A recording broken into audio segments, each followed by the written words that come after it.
कहानी हमें ले जाती है साल 2017 में, जब फिलीपींस से साउथ कोरिया लाए जा रहे 47 बेहद खतरनाक अपराधियों की ट्रांसफर एक भयानक हादसे में बदल गई थी। जैसे ही ये कैदी एयरपोर्ट के अंदर पहुंचने वाले थे, तभी भीड़ के बीच से एक शख्स पागलों की तरह आगे बढ़ा। पुलिस कुछ समझ पाती उससे पहले ही उसने अपने बैग में छुपा विस्फोटक एक्टिवेट कर दिया। धमाका इतना जबरदस्त था कि पूरा एयरपोर्ट दहल गया। 7 पुलिस अफसर मौके पर ही मारे गए और दर्जनों आम लोग बुरी तरह घायल हो गए। लेकिन इस पूरे हादसे की सबसे डरावनी बात ये थी कि जिन अपराधियों को मारने के लिए ये सब किया गया था, उन्हें एक खरोंच तक नहीं आई। अब इस घटना को पूरे 5 साल बीत चुके हैं। एक बार फिर वही अपराधी साउथ कोरिया लाए जा रहे हैं, लेकिन इस बार सिस्टम कोई रिस्क नहीं लेना चाहता। इसलिए फैसला होता है कि ट्रांसपोर्ट प्लेन से नहीं, बल्कि समंदर के रास्ते एक भारी कार्गो शिप के जरिए किया जाएगा। इन कैदियों की खतरनाक रेपुटेशन का अंदाजा इसी बात से लगाया जा सकता है कि पोर्ट तक उन्हें लाने के लिए स्पेशल कमांडो यूनिट्स तैनात की जाती हैं। बुलेट प्रूफ गाड़ियां, खाली कराया गया टर्मिनल और ऊपर से ड्रोन व सैटेलाइट्स की लगातार निगरानी। एक छोटी सी गलती भी उसी पुराने नरसंहार को दोहरा सकती थी। चेकिंग के दौरान ऑफिसर ली सियोक का गुस्सा अचानक फूट पड़ता है। वो एक टैटू वाले कैदी को बेरहमी से पीट देता है। वजह साफ है, इन दोनों के बीच पुरानी दुश्मनी है। ली जब भी अपना आपा खोता है, उसका सारा गुस्सा इसी आदमी पर निकलता है। वहीं पार्क जोंग नाम का कैदी भी कोई साधारण अपराधी नहीं है। उस पर कई हत्याओं और एक जघन्य अपराध का आरोप है, जिसकी सजा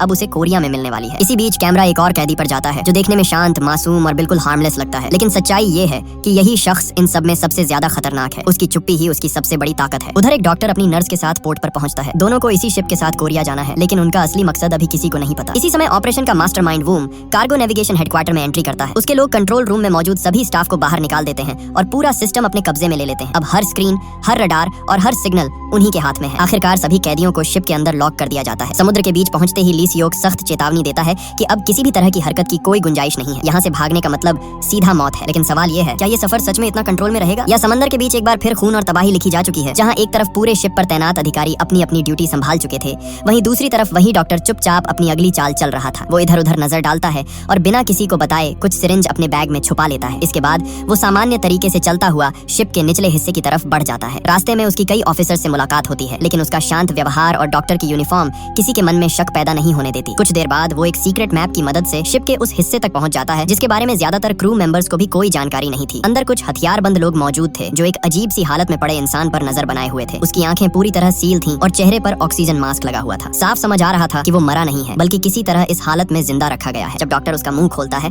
तो अंदर का नजारा देखकर उसके चेहरे पर घिन साफ दिखने लगती है। वहाँ मौजूद लोग उसे फटकारते हैं और बिना ज्यादा सवाल किए अपना काम करने को कहते हैं। डॉक्टर चुप रहता है और तय प्रोसीजर के मुताबिक उस इंसान को बेहोशी का इंजेक्शन दे देता है। जाते जाते उसे सख्त हिदायत दी जाती है कि ये इंजेक्शन हर 6 घंटे में जरूरी है, क्योंकि अगर जरा सी भी देर हुई तो ये जिंदा लाश काबू से बाहर हो सकती है। दूसरी ओर कैदियों को खाना दिया जा रहा था। खाने के डिब्बे मिलते ही ज्यादातर कैदी उस पर टूट पड़ते हैं, लेकिन पार्क जोंग अलग ही अंदाज में शांत बैठा रहता है। उसकी नजरें लगातार आसपास घूम रही थीं, जैसे वो किसी सही मौके का इंतजार कर रहा हो। तभी पता चलता है कि उसके मुंह के अंदर एक छोटा सा मेटल का टुकड़ा छुपा हुआ है, जिसे वो काफी समय से संभाल कर रखे हुए था। जैसे ही कुछ देर के लिए पुलिस वाले अपनी जगह से हटते हैं, पार्क मौका देखकर उस मेटल पीस को बाहर निकालता है और धीरे धीरे अपनी हथकड़ियों को ढीला करने लगता है। पास बैठा एक और कैदी ये सब देख लेता है और उसके चेहरे पर भी उम्मीद की हल्की सी चमक आ जाती है। उसे लगने लगता है कि शायद यहाँ से निकलने का रास्ता सच में मौजूद है। इसी दौरान शिप पर काम करने वाले कुछ लोग, जिन्हें किचन ड्यूटी दी गई थी, हरकत में आ जाते हैं। उनमें से एक आदमी कैदियों के लॉक खोल देता है और फिर अपने साथियों के साथ एक छुपे हुए कमरे में जाता है, जहाँ पहले से हथियार जमा करके रखे गए थे। जो भी हथियार उनके हाथ लगता है वो उठा लेते हैं और बिना आवाज किए आगे बढ़ते हैं। लेकिन किस्मत ज्यादा देर तक उनका साथ नहीं देती। गैलरी से गुजरते वक्त एक सूटकेस गलती से मेटल पाइप से टकरा जाता है और तेज आवाज गूंज उठती है। पास में तैनात पुलिस वाले तुरंत चौकन्ने हो जाते हैं। उनका लीडर हालात संभालने के लिए झूठी कहानी गढ़ने की कोशिश करता है, लेकिन तभी एक अफसर की नजर उनके हाथ में छुपी हुई बंदूक पर पड़ जाती है। अगले ही पल हालात पूरी तरह बेकाबू हो जाते हैं। बिना कोई चेतावनी दिए हमला कर दिया जाता है और पुलिस वालों को बेरहमी से मार दिया जाता है। सबूत मिटाने के लिए उनकी लाशों को शिप के फ्रीजर में छुपा दिया जाता है। इसके बाद ये लोग बिना रुके सीधे कॉकपिट की तरफ बढ़ते हैं। कॉकपिट में मौजूद सभी क्रू मेंबर्स को मार दिया जाता है। शिप को चलाने के लिए सिर्फ 2 लोगों को जिंदा छोड़ा जाता है। इसके तुरंत बाद शिप का पूरा कम्युनिकेशन सिस्टम खत्म कर दिया जाता है। फोन लाइनें काट दी जाती हैं, डिवाइसेस तोड़ दी जाती हैं, ताकि किसी भी देश से संपर्क न हो सके। एक आदमी शिप के ऊपर चढ़कर मेन ट्रैकिंग लाइन काट देता है, जिससे कोरिया में इस शिप की लाइव लोकेशन पूरी तरह गायब हो जाती है। इधर शिप के अंदर ऑफिसर डायोन को एहसास होता है कि उसके वॉकी टॉकी में कोई सिग्नल नहीं आ रहा। वो बार बार अपनी टीम से संपर्क करने की कोशिश करती है, लेकिन हर तरफ से सन्नाटा मिलता है। जब कोई जवाब नहीं आता तो वो खुद ऊपर जाने का फैसला करती है, ये जानने के लिए कि आखिर इस शिप पर चल क्या रहा है। दूसरी तरफ पार्क के साथ बैठा एक कैदी चोरी छुपे अपनी हथकड़ी खोलने की कोशिश कर रहा था, लेकिन उसी दौरान उसका हाथ गलती से एक मेटल पाइप से टकरा गया और हल्की सी आवाज गूंज गई। आवाज सुनते ही पास में तैनात एक पुलिस अफसर तुरंत वहां पहुंच गया। उसने देखा कि एक कैदी का लॉक खुल चुका है और हालात समझते ही अलर्ट हो गया, लेकिन इससे पहले कि वो कुछ कर पाता पार्क ने पीछे से अचानक हमला कर दिया। पार्क ने उसे संभलने का मौका तक नहीं दिया। कुछ ही पलों में उस अफसर को बुरी तरह घायल कर दिया गया और वहीं उसकी जान चली गई। इसके बाद हालात पूरी तरह बिगड़ जाते हैं। पार्क के बाकी साथी भी एक एक कर ऑफिसर्स पर टूट पड़ते हैं और सेल एरिया तक पहुंचते पहुंचते हर तरफ अफरा तफरी मच जाती है। चारों तरफ चीख पुकार और खून से भरा सन्नाटा फैल जाता है। पार्क अब पूरी तरह कंट्रोल में आ चुका था। वो साफ शब्दों में अपने लोगों को आदेश देता है कि कोई भी रास्ते में बचे नहीं। इस दौरान एक अफसर को वो खुद खत्म करता है और उसे तड़पते हुए देखता रहता है, जैसे उसे इस दर्द से अजीब सा सुकून मिल रहा हो। उधर ऑफिसर डायोन ली को ढूंढते हुए डेक तक पहुंच जाती है। तभी उसकी नजर ऊपर आते हुए डॉक्टर पर पड़ती है। वो तुरंत सवाल करती है कि डॉक्टर नीचे क्या कर रहा था। डॉक्टर थोड़ा घबरा जाता है और जवाब सोच ही रहा होता है कि तभी ली वहां पहुंच जाता है और बात वहीं रुक जाती है। उसी समय एक और ऑफिसर देख लेता है कि कोई आदमी शिप के ऊपर चढ़ रहा है और उसके हाथ में हथियार है। अब उन्हें पूरा यकीन हो जाता है कि शिप पर कुछ बहुत गलत हो चुका है। वो तेजी से केबिन की तरफ भागते हैं, लेकिन तब तक बहुत देर हो चुकी होती है। पार्क और उसके साथी सभी कैदियों को आजाद कर देते हैं। अब हालात ऐसे हो जाते हैं कि शिप पर सिर्फ पार्क का ही कानून चलता है। इसी बीच एक कैदी ज्यादा चालाक बनने की कोशिश करता है और बेहुदा बात बोल देता है, लेकिन पार्क बिना एक पल गंवाए उसे वहीं खत्म कर देता है। उसका साफ संदेश था कि यहाँ कोई भी उसकी मर्जी के खिलाफ नहीं जाएगा। थोड़ी देर बाद उस शांत और मासूम से दिखने वाले लड़के को भी आजाद किया जाता है। उसका नाम ली डॉयल था। पार्क उसे देखते ही पहचान लेता है और बताता है कि वो उसे पिछले 10 सालों से जानता है। पार्क बाकी कैदियों को चेतावनी देता है कि इस लड़के की शक्ल देखकर धोखा मत खाना। अगर उन्हें लगता है कि पार्क खतरनाक है तो ली डॉयल के बारे में जानकर उनकी रूह कांप जाएगी। ली डॉयल कहता है कि वो कोरिया पहुंचना चाहता है, लेकिन पार्क ठंडी आवाज में साफ कर देता है कि अब ये शिप कहीं नहीं जाएगा। अब जो भी होगा यहीं होगा, इसी समंदर के बीच। इन सब घटनाओं से बेखबर सियोक अपनी टीम के साथ जब कॉकपिट तक पहुंचता है तो सामने का नजारा देखकर सब सन्न रह जाते हैं। पूरा क्रू वहां बेसुध पड़ा था। माहौल में अजीब सा सन्नाटा था। इससे पहले कि कोई कुछ समझ पाता, कॉकपिट में छिपे लोगों ने अचानक फायरिंग शुरू कर दी। इस अचानक हमले में कुछ अफसर वहीं गिर जाते हैं, लेकिन सियोक, डायोन और कुछ बाकी लोग किसी तरह खुद को संभाल लेते हैं और कवर ले लेते हैं। हालात बेहद खराब हो चुके थे। तभी एक हमलावर एक क्रू मेंबर को पकड़कर उसे ढाल बना लेता है और धमकी देने लगता है। उसकी चाल काम करने ही वाली थी, लेकिन डायोन सही मौके पर आगे बढ़ती है और चालाकी से उसकी बंदूक छीन लेती है। मौका मिलते ही सियोक बिना वक्त गंवाए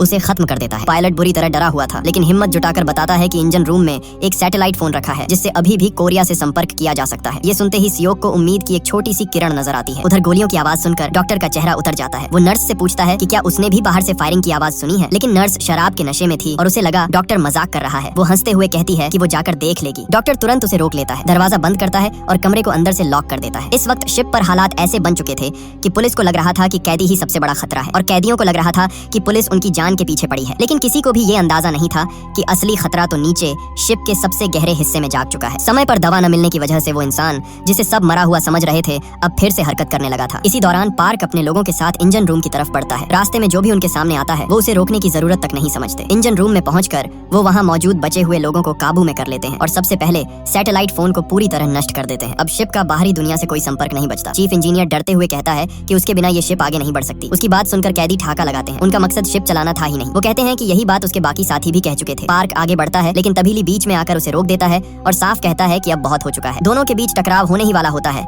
कि तभी सियोक अपनी बची हुई टीम के साथ वहां पहुंच जाता है और उन्हें चारों तरफ से घेर लेता है। इंजीनियर घबराकर चिल्लाता है कि यहाँ गोली न चलाई जाए, लेकिन हालात अब किसी के कंट्रोल में नहीं थे। पार्क चाहता था कि वो सियोक को खुद अपने हाथों से खत्म करे, लेकिन हैरानी की बात ये थी कि निहत्था होने के बावजूद सियोक की आंखों में डर का नाम तक नहीं था। अगले ही पल दोनों तरफ से जबरदस्त हाथापाई शुरू हो जाती है। पूरा इंजन रूम अफरा तफरी में बदल जाता है। इसी बीच एक आदमी मौका देखकर भागने की कोशिश करता है, लेकिन तभी वो चीज उसके सामने आ खड़ी होती है जिसे सब अब तक सिर्फ एक अफवाह समझ रहे थे। अगला ही पल सबकी सांसें थम जाती हैं। जिसे वो मरा हुआ समझ रहे थे वो अब उनके सामने खड़ा था और अब लड़ाई पुलिस बनाम कैदी की नहीं रही थी। अब सबकी नजरें सिर्फ उसी एक खौफनाक सच पर टिकी थी। अल्फा एक पल के लिए सबको गौर से देखता है, जैसे किसी मशीन की तरह हर इंसान को स्कैन कर रहा हो। फिर वो आगे बढ़ता है और हमला शुरू कर देता है। उसकी हर मूवमेंट इतनी सटीक और बेरहम थी कि ऐसा लग रहा था जैसे उसे सिर्फ एक ही काम के लिए बनाया गया हो, तबाही मचाने के लिए। फर्क बस इतना था कि उसे ये नहीं बताया गया था कि किसे छोड़ना है। उसकी ताकत इंसानी समझ से बाहर थी। वो किसी को पकड़ता और अगले ही पल वो इंसान बेहोश होकर जमीन पर गिर जाता। पूरे इंजन रूम में खौफ फैल चुका था। लोग कांप रहे थे, कोई भागने की हिम्मत तक नहीं कर पा रहा था। लेकिन इसी बीच ली पर कैमरा जाता है। हैरानी की बात ये थी कि उसकी आंखों में डर बिल्कुल नहीं था। वहीं सियोक जब अल्फा पर हमला करने की कोशिश करता है तो अल्फा उसे आसानी से पीछे फेंक देता है। पार्क उसे रोकने के लिए लगातार फायरिंग करता है, लेकिन गोलियों का उस पर कोई असर नहीं होता। उल्टा जो भी चोट लगती है वो कुछ ही सेकंड में भर जाती है। अब साफ हो चुका था कि उसे मारना इतना आसान नहीं है। बाकी लोग किसी तरह जान बचाकर भाग निकलते हैं, लेकिन अल्फा की नजर सिर्फ पार्क पर टिकी होती है। वो उसका पीछा करता है। दोनों आमने सामने खड़े होते हैं। पार्क अब भी यही समझ रहा था कि वो इस लड़ाई को जीत सकता है, लेकिन उसे अंदाजा नहीं था कि वो किससे टकरा रहा है। कुछ ही पलों में पार्क पूरी तरह बेबस हो जाता है। अल्फा का हमला इतना भारी था कि पार्क को संभलने का मौका तक नहीं मिलता। कुछ ही देर में उसका आतंक वहीं खत्म हो जाता है। अब शिप पूरी तरह बेकाबू हो चुका था। उसे चलाने वाला कोई नहीं बचा था और तभी पूरे शिप में वार्निंग सायरन गूंजने लगते हैं। अफरा तफरी मच जाती है। इसी बीच अल्फा सियोक को पकड़ लेता है। हालात ऐसे थे कि उसकी जान जाने ही वाली थी, लेकिन ठीक उसी वक्त ली बीच में कूद पड़ता है और किसी तरह उसे छुड़ा लेता है। डायोन अल्फा को रोकने के लिए फायरिंग करती है, लेकिन उसकी बॉडी इतनी तेजी से रिकवर कर रही थी कि गोलियों का कोई असर नहीं हो रहा था। उसका वजन और ताकत इतनी ज्यादा थी कि उसे हिलाना भी नामुमकिन लग रहा था। किसी तरह पीछे हटते हुए ली एक भारी लोहे का गेट बंद करने की कोशिश करता है। अल्फा पूरी ताकत से उसे रोकने की कोशिश करता है। कुछ सेकंड तक दोनों तरफ जबरदस्त टकराव होता है। आखिरी पल में हिम्मत जुटाकर वो लोग उसे पीछे धकेलते हैं और गेट किसी तरह बंद हो जाता है। दूसरी तरफ वूंग एक सैटेलाइट सिस्टम की मदद से उस शिप को समुद्र के बीच ट्रैक कर लेता है। सामने आई तस्वीरें देखकर उसे तुरंत एहसास हो जाता है कि शिप पर कुछ बहुत गलत हो चुका है। उसके हिसाब से अब तक कैदी शिप पर कब्जा कर चुके थे। वूंग लगातार आ रही एक कॉल को इग्नोर कर रहा था, लेकिन हालात ऐसे हो जाते हैं कि उसे फोन उठाना ही पड़ता है। दूसरी तरफ उसका बॉस गुस्से में साफ आदेश देता है कि उसे उस शिप पर जाकर अल्फा को वापस लाना है। वोंग उसे समझाने की कोशिश करता है कि यह मिशन बेहद खतरनाक है, लेकिन उसकी बात सुनकर बॉस और भड़क जाता है। फोन कटते ही कैमरा वोंग की छाती पर जाता है, जहाँ एक टैटू नजर आता है। बिल्कुल वही टैटू जो अल्फा के शरीर पर भी था। यहीं पर एक बड़ा सच सामने आता है, अल्फा अकेला नहीं था। गुस्से में वोंग पास खड़े एक बिजली के खंभे पर जोरदार मुक्का मारता है। खंभा हिल जाता है। उसी पल साफ हो जाता है कि वोंग भी कोई आम इंसान नहीं था। अब सवाल ये नहीं था कि अल्फा को कौन रोकेगा, सवाल ये था कि जब ऐसे और भी लोग मौजूद हैं तो तबाही कितनी दूर तक जाएगी। दूसरी तरफ शिप का कैप्टन हालात बिगड़ते देख सबको छोड़कर भागने की कोशिश करता है। वो जल्दी जल्दी रेस्क्यू बोट नीचे उतार ही रहा होता है कि तभी वहाँ अल्फा पहुंच जाता है। अगले ही पल सब कुछ खत्म हो जाता है। अल्फा रेस्क्यू बोट को पूरी तरह तबाह कर देता है ताकि अब इस शिप से कोई भी बचकर न निकल सके। पास ही अपने केबिन में मौजूद नर्स को बाहर से तेज तेज आवाजें सुनाई देती हैं। उसका दिल जोर जोर से धड़कने लगता है। डॉक्टर उसे रोकने की कोशिश करता है, लेकिन डर और जिज्ञासा में वो धीरे धीरे गेट की तरफ बढ़ती है। जैसे ही वो बाहर झांकती है, एक साया उस पर टूट पड़ता है। डॉक्टर सिर्फ इतना देख पाता है कि वो पल भर में गायब हो जाती है। उस खौफनाक मंजर को सह पाना डॉक्टर के लिए नामुमकिन था। उसे समझ आ जाता है कि अगर वो एक सेकंड भी और वहाँ रुका तो उसका अंजाम भी वही होगा। जान बचाने के लिए वो पूरी ताकत लगाकर भागता है और आखिरकार भटकते हुए ऑफिसर सियोक और ली से टकराता है, जो उसी की तलाश में शिप के अंदर घूम रहे थे। सियोक सीधे सवाल करता है कि वो उस चीज के बारे में क्या जानता है। डॉक्टर अब कोई बात नहीं छुपाता और पूरी सच्चाई बता देता है। वो बताता है कि प्रोजेक्ट अल्फा एक गैर कानूनी एक्सपेरिमेंट था जिसे इयोनन जेनेटिक्स नाम की एक फार्मा कंपनी चला रही थी। बाहर की दुनिया को ये कंपनी ऐसी दवाइयों के लिए जानी जाती थी जो इंसान को लंबे समय तक जवान रखने का दावा करती थी, लेकिन पर्दे के पीछे वही लोग सुपर ह्यूमन वेपन तैयार कर रहे थे। डॉक्टर बताता है कि अल्फा को रोकना आसान नहीं है और सब लोग बुरी तरह घायल हैं, लेकिन उसकी फर्स्ट एड किट बेसमेंट में ही छूट गई है। सियोक फैसला करता है कि डॉक्टर और बाकी लोग नीचे जाएं,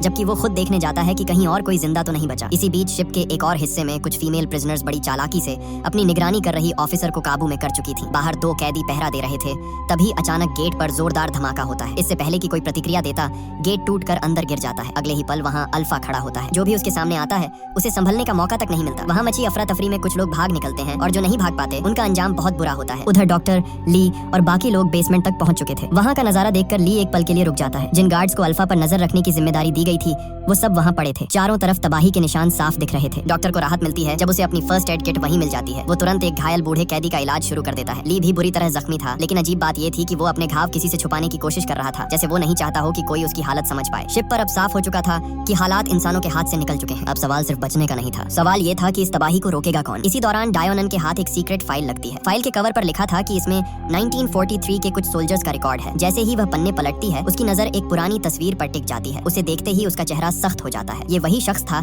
जिसने इस शिप पर तबाही मचाई हुई थी। डायोनन आगे बढ़ती है और जो सामने आता है वो और भी डरावना था। उस आदमी का जन्म 1911 में हुआ था, यानी वह 100 साल से भी ज्यादा वक्त से जिंदा था। रिकॉर्ड बताता है कि 1943 में उसे जबरदस्ती जापानी आर्मी के लिए वर्ल्ड वॉर 2 में झोंक दिया गया। जंग के दौरान उसका एक हाथ चला गया और जैसे ही वह उनके किसी काम का नहीं रहा, उसे कैद कर लिया गया। यहीं से कहानी और भी अंधेरी हो जाती है। उस पर खतरनाक एक्सपेरिमेंट्स किए गए। डॉक्टर की नोट्स में साफ लिखा था कि इन टेस्ट्स के बाद सब्जेक्ट बेहद हिंसक हो जाता था और उसकी ताकत आम इंसान से कई गुना बढ़ जाती थी। जापानी सेना इन्हें एक जिंदा हथियार बनाना चाहती थी, लेकिन उन्होंने अंदाजा नहीं लगाया था कि वो किस हद तक गलत जा रहे हैं। अब हमें 1943 का फ्लैशबैक दिखाया जाता है। एक ऑपरेशन टेबल पर पड़ा हुआ अल्फा, उसका शरीर जख्मों से भरा हुआ था। चारों तरफ डॉक्टर थे, मशीनें थी और एक अजीब सी खामोशी थी। जैसे ही ऑपरेशन खत्म हुआ, जापानी कमांडर और उसके सैनिकों ने तालियां बजाई, लेकिन वही तालियां अल्फा के लिए ट्रिगर बन गई। उसकी धड़कन तेज हुई और फिर उसने आंखें खोल दी। अगले कुछ ही पलों में वहाँ मौजूद हर इंसान मौत के सामने था। गोलियां चली, चीखें गूंजी, लेकिन किसी का कोई असर नहीं हुआ। सैनिकों को तब समझ आया कि उन्होंने एक इंसान नहीं बल्कि एक ऐसा दैत्य बना दिया है जिस पर किसी का कंट्रोल नहीं था।